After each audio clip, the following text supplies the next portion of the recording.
Assalamualaikum warahmatullahi wabarakatuh.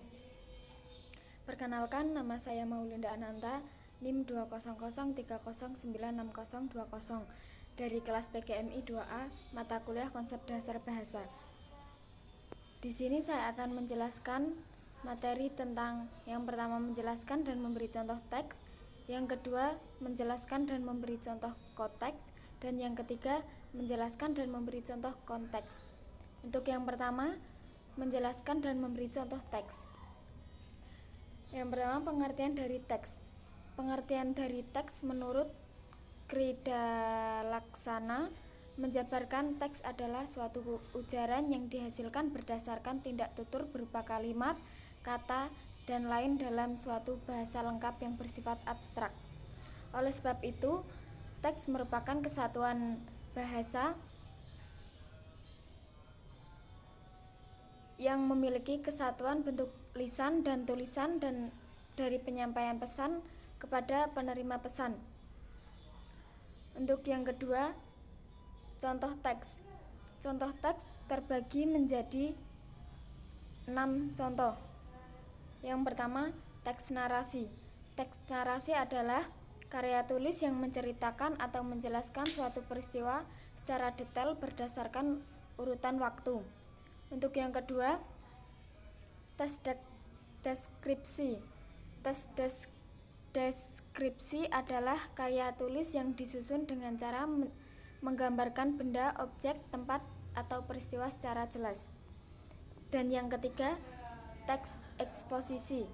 Teks eksposisi adalah karya tulis yang menyajikan gagasan, pendapat penulis yang disertai fakta dan alasan-alasan logis.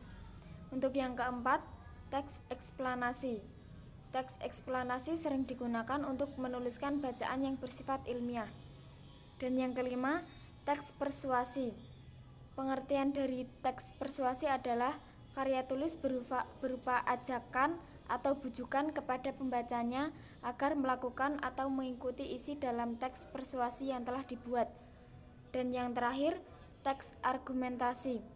Teks argumentasi adalah karya tulis berupa pengembangan paragraf yang bertujuan untuk meyakinkan atau membujuk pembaca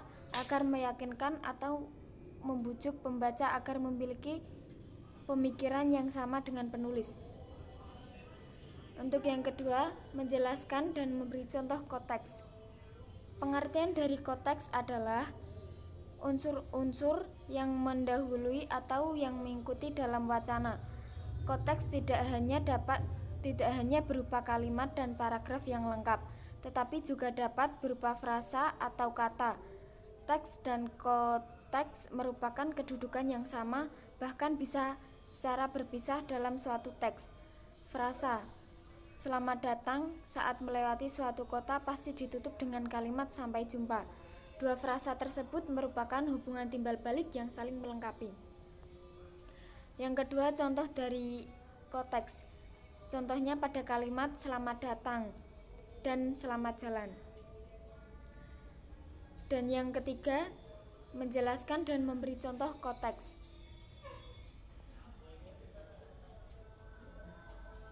Yang pertama, pengertian dari konteks. Konteks merupakan aspek lingkungan yang secara fisik atau sosial kait-mengkait dalam suatu ujaran atau teks yang muncul.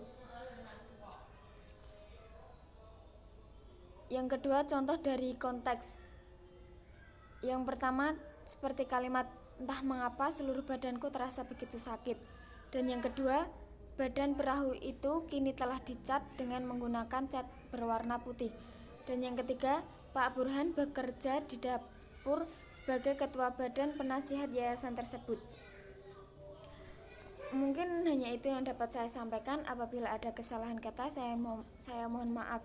Lebih luasnya lagi bisa dilihat di pemateri yang lain. Cukup sekian. Wassalamualaikum warahmatullahi wabarakatuh.